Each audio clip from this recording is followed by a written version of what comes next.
Hi, welcome to a new edition of our show Leadership in Bluejeans, and thank you for being here with us. Before we begin, I would like to thank to Mindspace. They are hosting our show here in this cozy place they are having in Pipera. My guests for tonight are Ghaith, Hamadeh, and Mike or Mihai Draghici. Welcome for being here. I will give you the opportunity for both of you to introduce yourself because people might not know you, and then we will discuss, of course, about leadership. So whatever who wants to begin? Go with Mike first. Sure, yeah, thanks for the invite. I'm excited to be here and give you some ideas on what I've been through my 20 years of software engineering. I've been a serial entrepreneur since the dot-com bubble.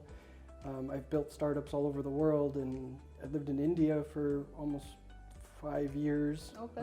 Went 3 years. I went 5 times in 3 years. I've built companies in Mexico, in Canada, in the US, and now 3 years ago I moved back to Romania. I was living in Seattle and building a winery in Seattle, living on a sailboat, and my mom told me, hey, go see grandma. You haven't seen grandma. I hadn't been back to Romania 25 years. We left when we were very little. And I was like, okay, sure, I'll go see grandma, and I got here and within the first week of Bucharest, I realized this is the wild, wild east. This is, tech capital of Europe. It's going to be the new Silicon Valley. And all these lights started going off, like how can I change something? So it's been exciting. I think I have a lot of opinions and a lot of process about how to be a strong leader and how to motivate people, which I think is very important. And I do think that Romania needs a little help in the leadership department, to be honest with you, just straight up. I've seen some challenges that maybe we can make a difference. I hope that we are doing this a little bit, at least, with these discussions that I'm having along the way with different leaders from different domains of activity. It's very important for everyone to share their experience. Yeah, I guess so. My name is Ghaith Hamadeh. I just came into Romania since 2 years. Before I was working in the Middle East, basically in Lebanon, Saudi Arabia, Syria, and some other countries in there. This is my first experience in Europe. I just had clients and suppliers before. I'm in the field of finance and operations since 13 years.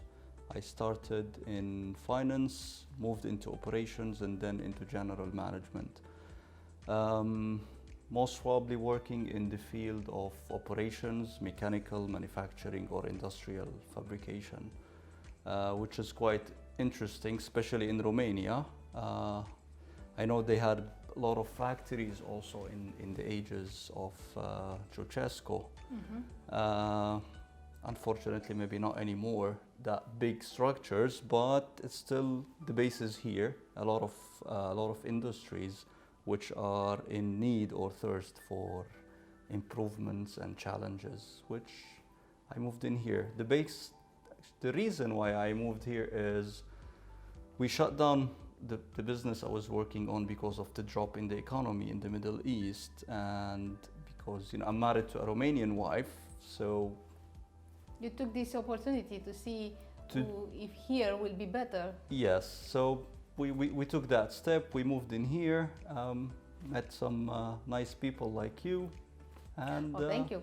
And this is how we got in. Okay, as I told you a little bit earlier, I would like to have this approach to discuss about, of course, leadership, how it was in the past, let's say 10, 15 years, because it is the past now, because the things are moving very fast anyway. What is happening now, and what do you think it will happen with the leadership in the future? Will be differences between what leadership should be? I'll take that. I don't think leadership, at the core, leadership is pretty constant. You have to do something with some people, or maybe leading yourself is always sometimes challenging. I think that's probably one of the most challenging things about being leader, is being that first one.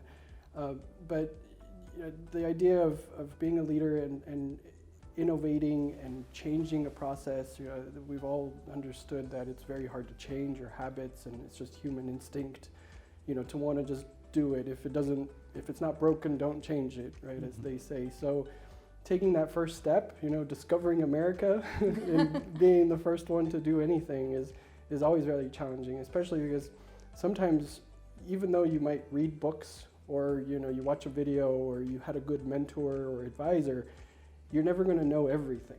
You're never going to be ready for everything. There's going to be some unknowns, and not just unknowns of the discovery process or the goals that you have to achieve through technical or you know, processes or anything, but also through people. You know, managing people and understanding people's characters, people's personalities, what motivates them, why do they come to work, why do they work for you? That's the most How important. do they react? How do they react? Yes.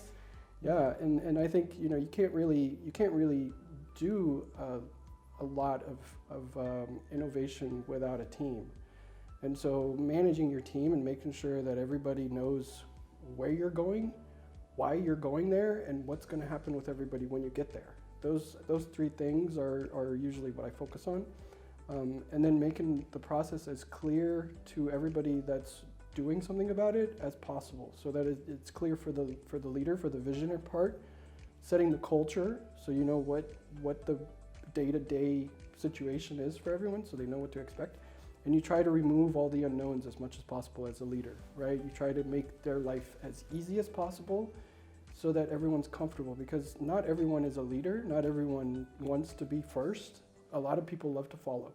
A lot of people want to do that. Yes, and one of the challenges is to make the people accept.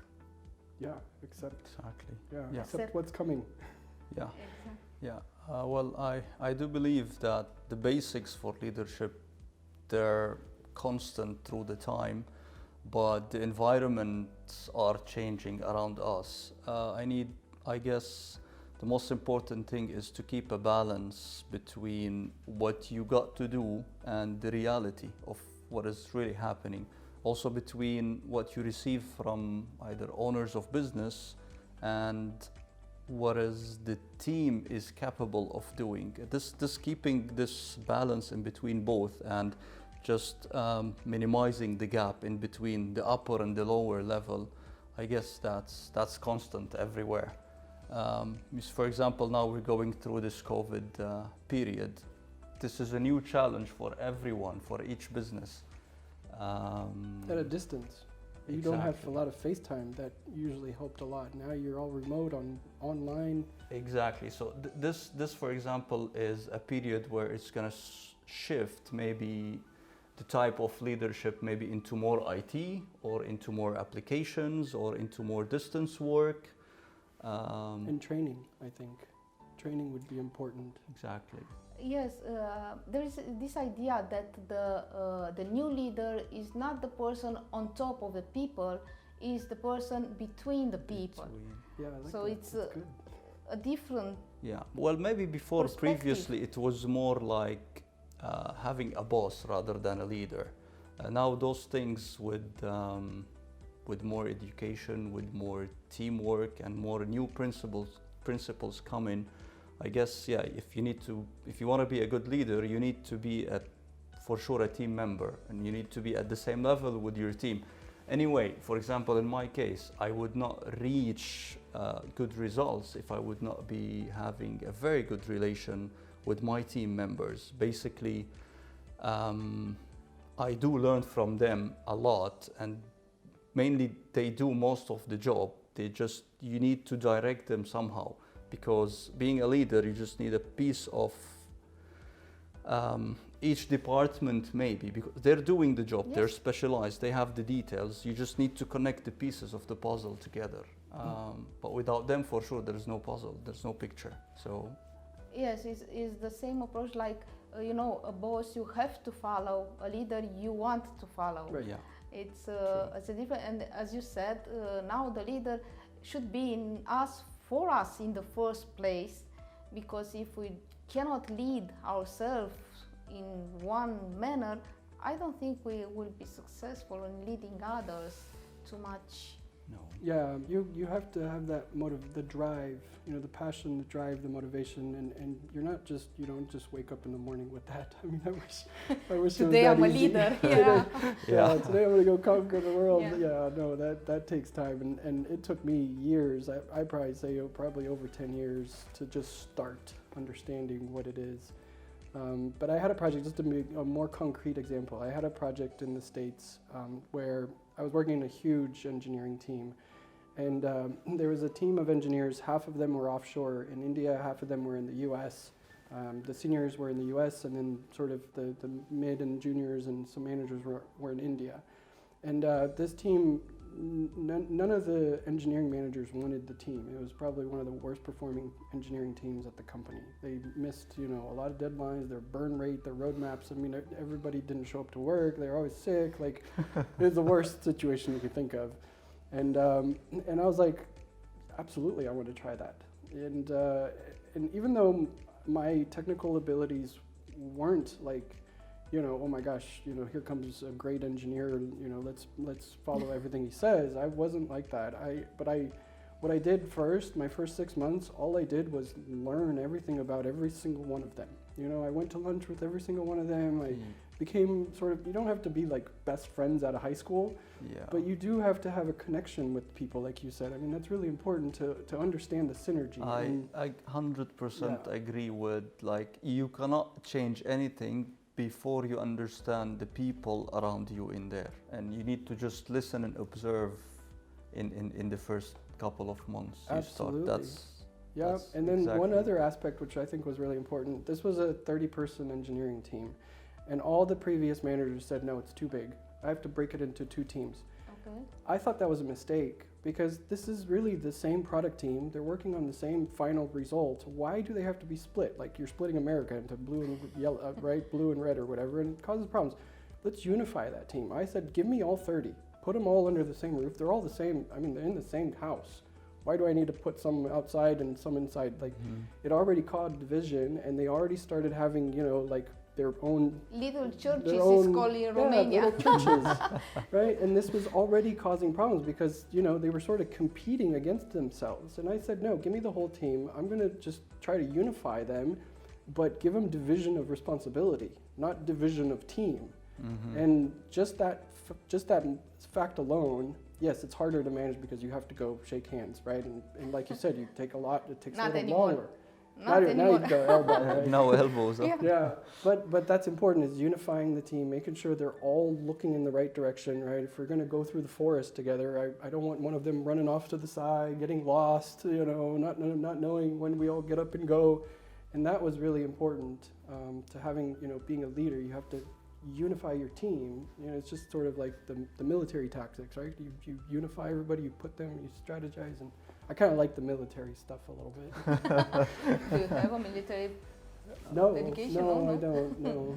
Okay. But I played a lot of video games. Oh, yeah, Okay. me too, that's for sure. Must help, maybe.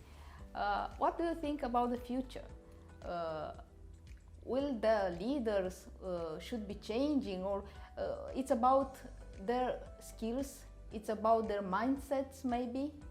Yeah, and I think as a leader, you definitely have to always be changing yourself. You have to be adapting. You have to stay current. You know, you can't just stop and say, okay, I've done it all. We'll let the guys, you know, figure out the rest. Because there's going to be moments where you're going to have to adopt new changes, adopt new technology, new process, new applications.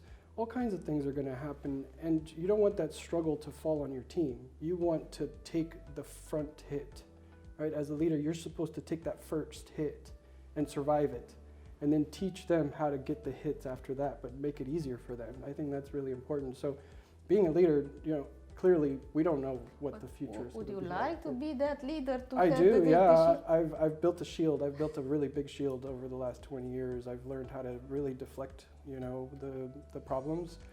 And so I'm ready for those unknowns, especially in engineering. You know, everything is all based on unknowns and planning and resilience.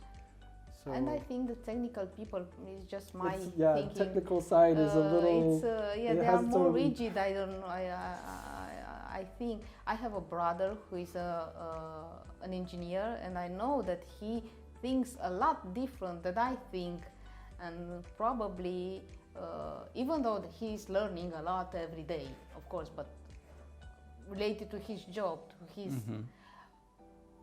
But leadership, it's a soft skills. It's a soft touch. Sometimes yes, but sometimes you have to be rigid too, or just to put your foot like on the floor, just in a strong manner, and just say no, that's not gonna happen. When you're sure there's something wrong happening, of course you need to be adaptable. You need to be flexible, but at sometimes you just need to be also strong enough to decide what to happen or what not to happen.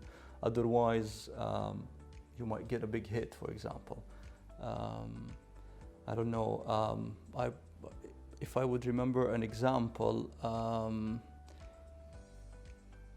I guess it was something, you know, when the COVID hit and you need to start sourcing out a new suppliers. A lot of businesses did shut down, a lot of clients did shut down.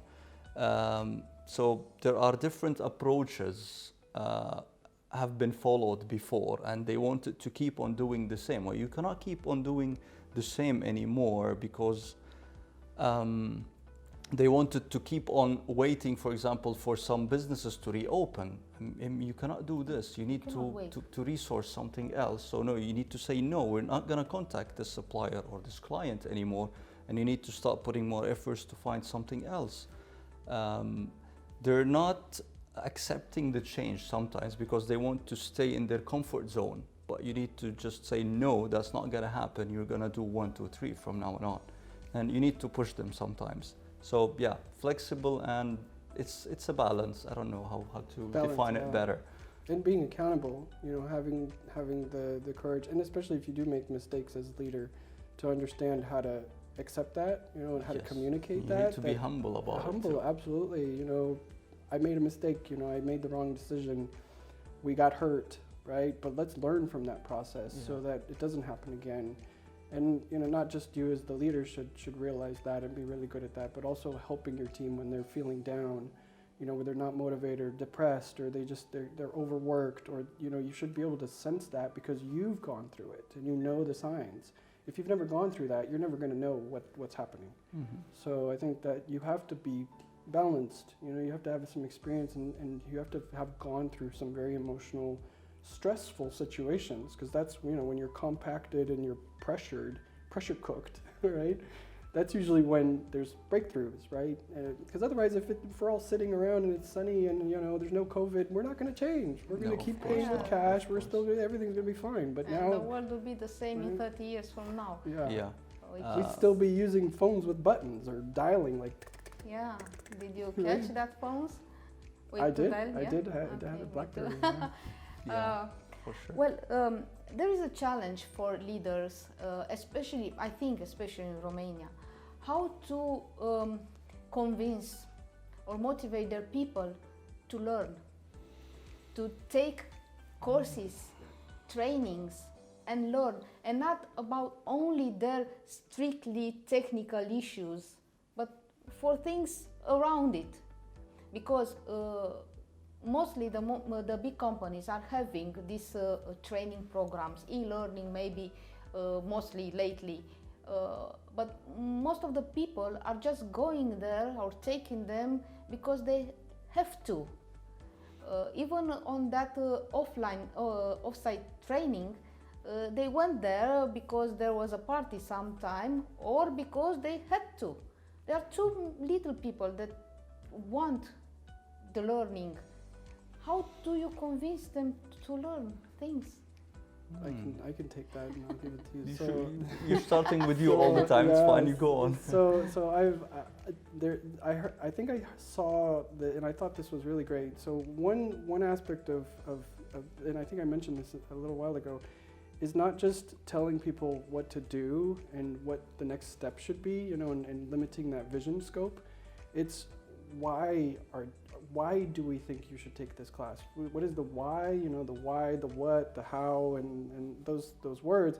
Sometimes it's just the what. You have to take the class. Without telling them the why, do you have to take that class? Maybe it's because you might get more salary in the next year because you'll know more skills, right? Maybe it's because we want to put you in a different group and those skills are needed so that we can accomplish a product. And sometimes upper management, like you said, making that gap, upper management has all these strategies and boardrooms and we're going to, you know, build all these products. Okay, now go do it. Send them to class. But they don't tell them why. They leave the meetings in the boardroom. And sometimes it's okay to tell, because you're all under the same house, you're all working for, and yeah, okay, some confidential information you shouldn't, right? Because it'll end up on Facebook. But, right? But sometimes you pick certain key leaders, and that's how, you know, that's what we did. We picked, we made mini leaders inside the groups so that we could have dissemination of information properly, and everybody understands the why. Not just the what and the how, but also the why. And this is why everybody, you know, one person's looking that way, one person's looking that way, and we're just sitting in a room. When's my paycheck? If we're all looking in the same direction and we realize it's not about your paycheck, it's about growing the company so that we can give you stock options and then you can all be happy, right? And so you have to have a why. And I think sometimes it's lack of communication. Not just, you know, it's not just motivation, but it's lack of communication to create motivation. Yeah. And desire and all those things. A lot of people, they go to work just, as you said, just to get paid. But maybe you need to make them understand that when they come to work, they make things, let's say, getting better or improving, that's going to benefit the company. That then this benefit's going to return back on them also in the same time. If they start understand this equation, that it's a two-way, then they will start getting more motivated, and then you can convince them more with taking courses. If you keep the channels of discussions always open with your team and your people, you know what their problems are, where they're facing issues, or what kind of struggles they're facing daily, then you might direct them where they feel that they need this, and you show them that when you do this or that, you're going to improve your situation, you're going to get stronger, you're going to improve the work of your department, is going to get back into returns on you, and you will feel more organized, more comfortable in the future. When they understand this concept, for sure they're going to accept it more, and you need to lead by example. I mean, you cannot push them to take courses and to learn if you're not doing this, or if you're not applying this on yourself too. So, for example, yeah, I'm talking to them about those, but also in the same time, I'm telling them that the owner of the company or the CEO in the UK also is pushing me towards this too, and this is how it goes. You just need to explain to them, basically.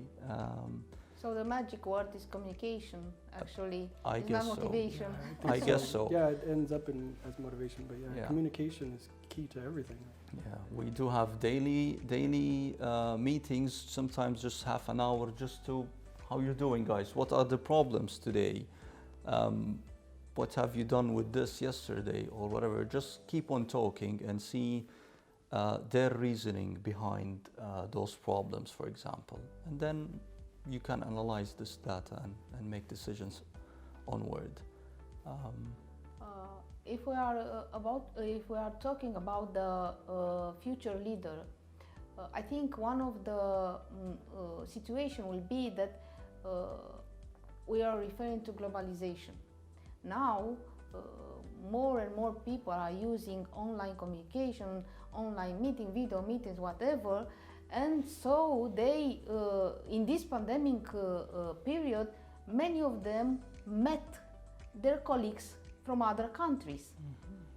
They talked to these colleagues up till now by emails, never saw their faces, and now they are mainly meeting on the video sessions, so they know more about each other.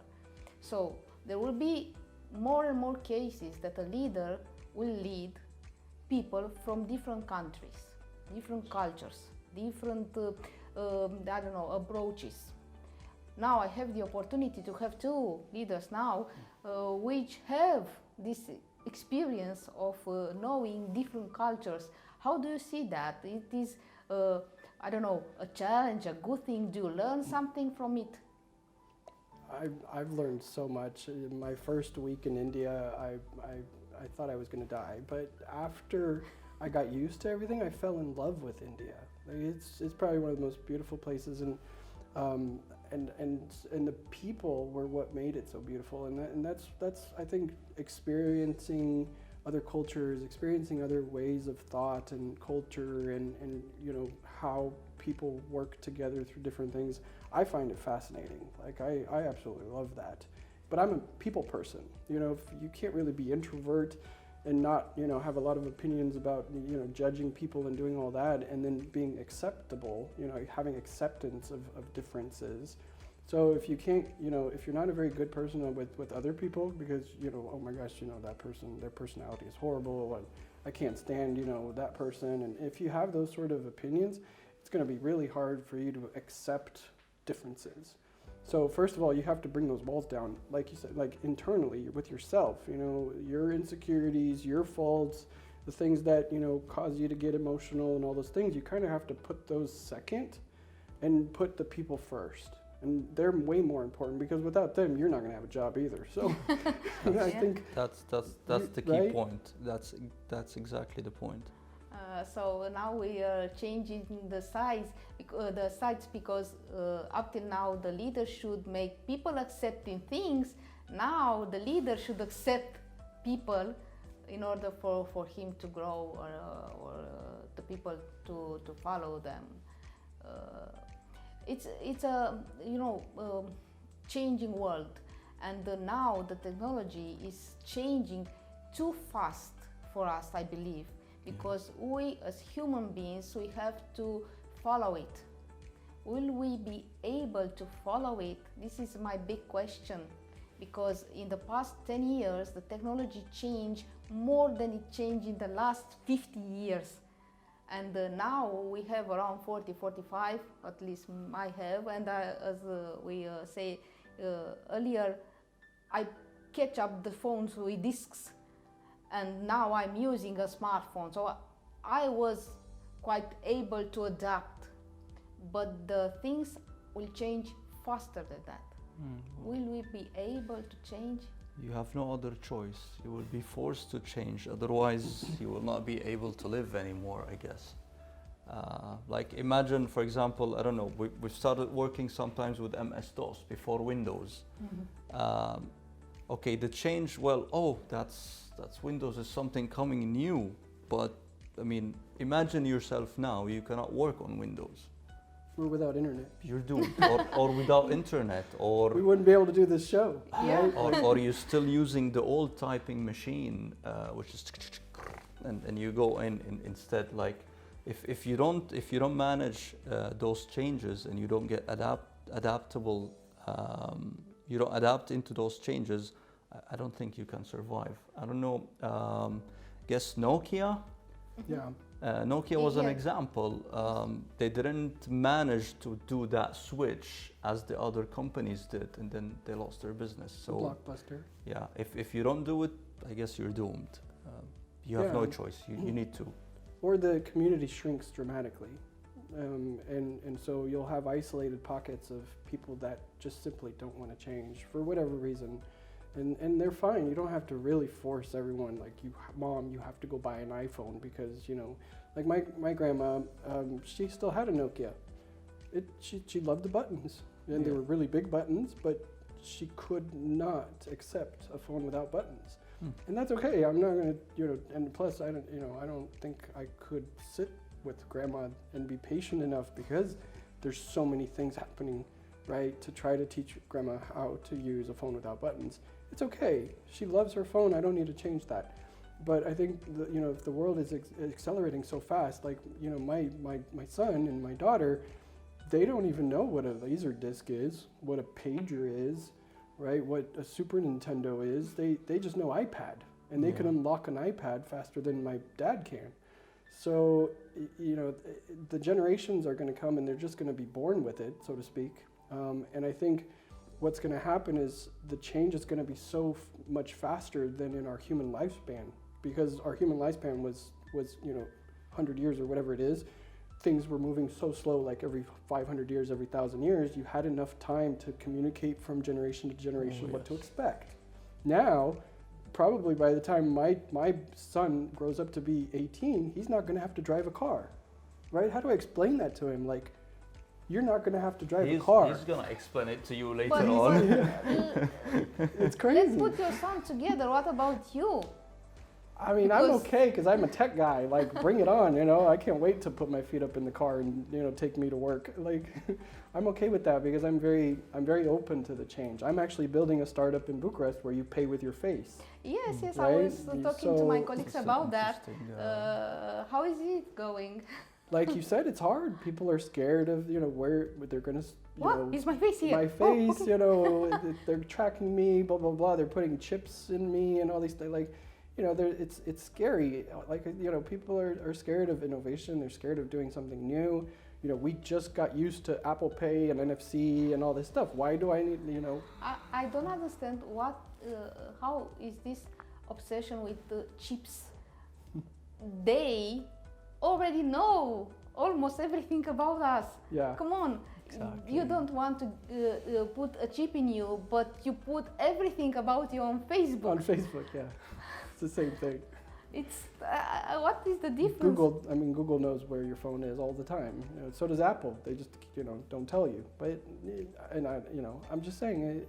And you do almost everything with the phone, scheduled to the doctor, so they know why are you going to the doctor. I don't know, the alarm system from your house, they know when you go to your house or not. What They about track you in the chips? airports Yeah. with face recognition for security purposes. They probably have it at malls and you don't even know. You walk into shopping centers and your face is being scanned. You know, it just becomes Well, normal. Yeah, well, it is.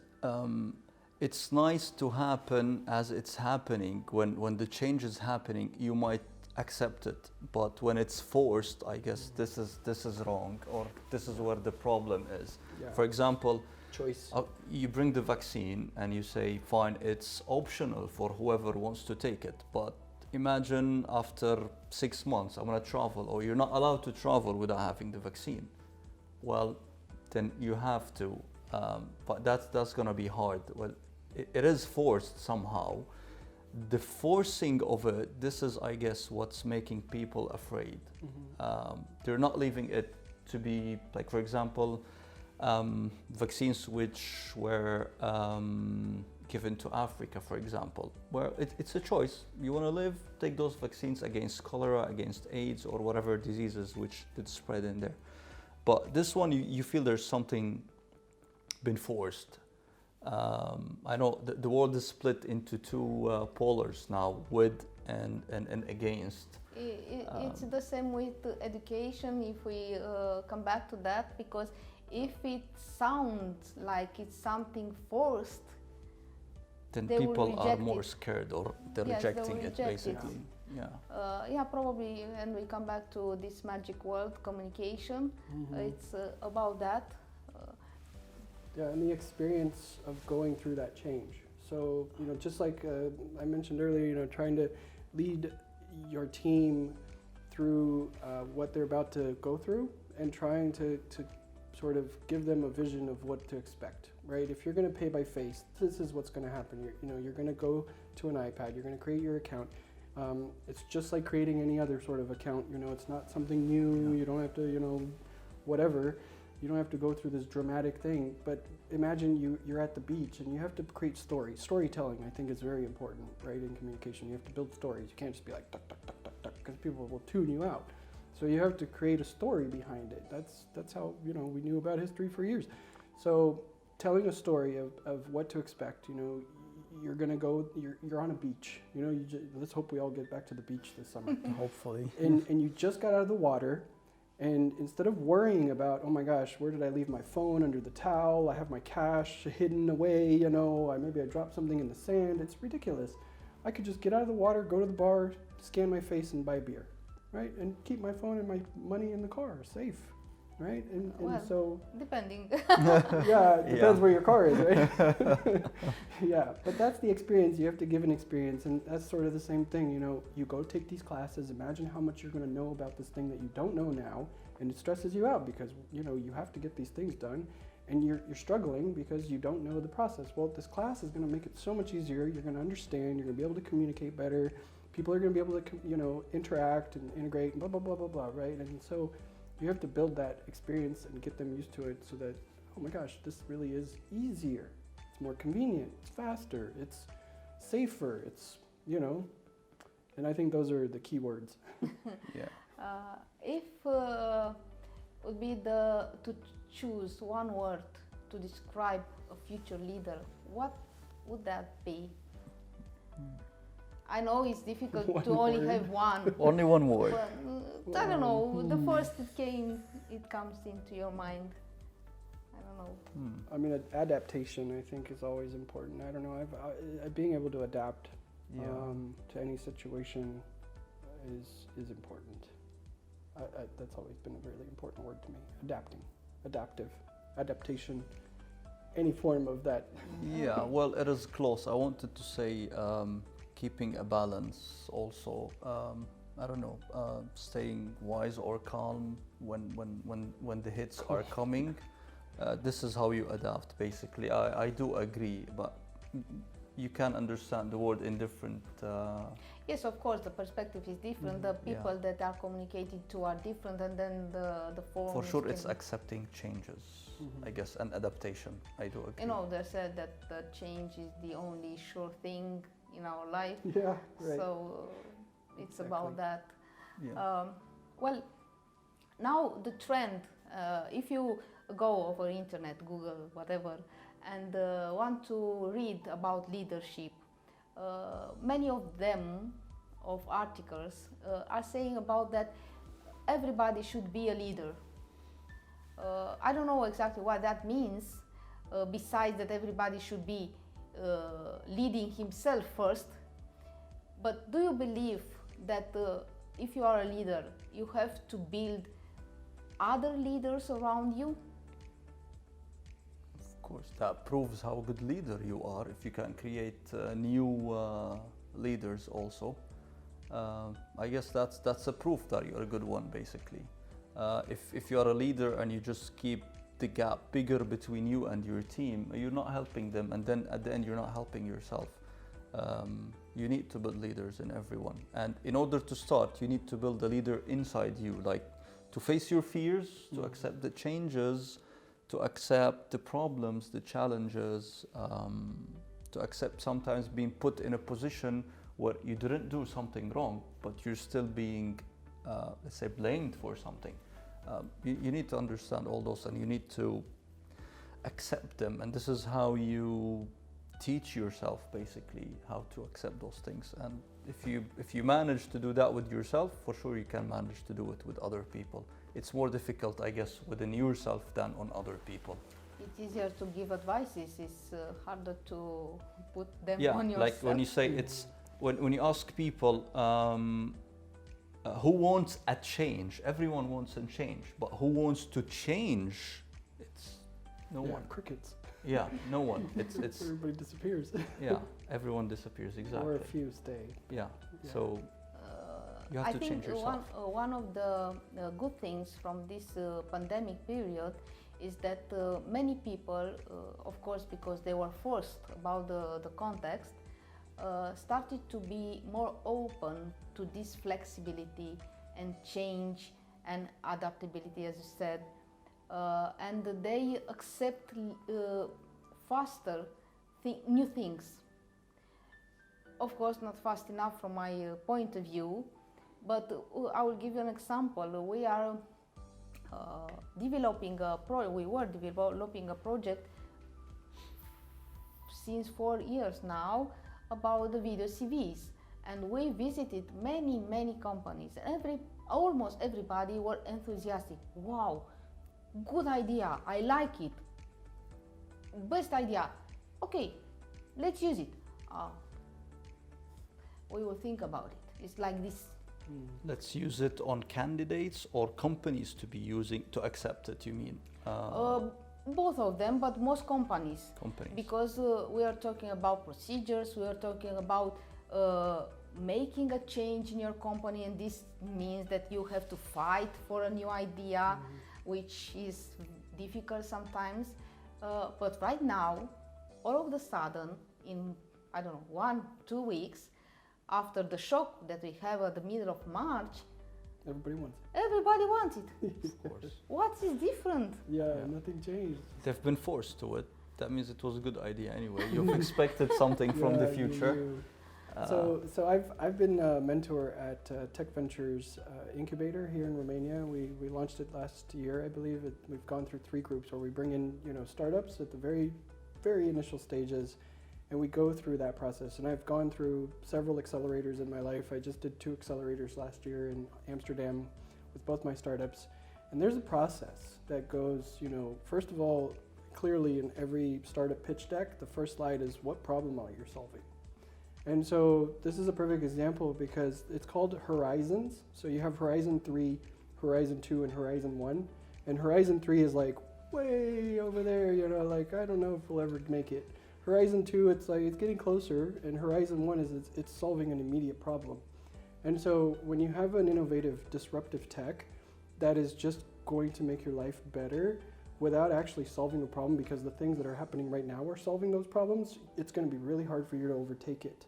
But when these problems are no longer an issue and now there's new problems that your Horizon 2 or Horizon 3 solves, that's going to come in, like you said, right now, because now there's a problem. I can't go handshake, and I can't have, interview conferences and job, events where everybody comes and meets and handshakes. You can't do that anymore. So perfectly, you're solving an issue, a real problem now, and you have the solution. It's just timing. 50% success of every startup, half of it is timing. The other half is problem solving, mostly. Yeah, it's very true, because even YouTube or Netflix, they didn't just go overnight as what they are now.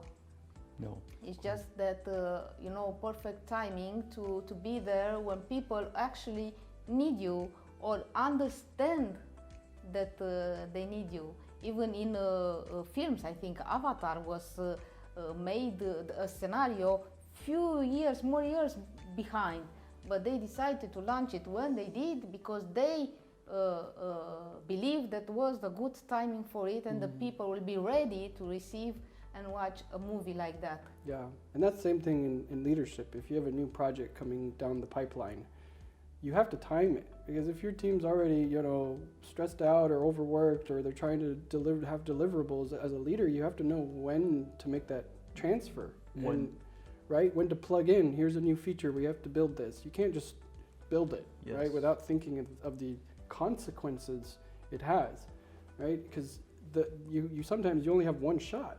And if it misses, someone's getting fired. Yeah. So for sure. To be like, so it's not such a pleasant picture.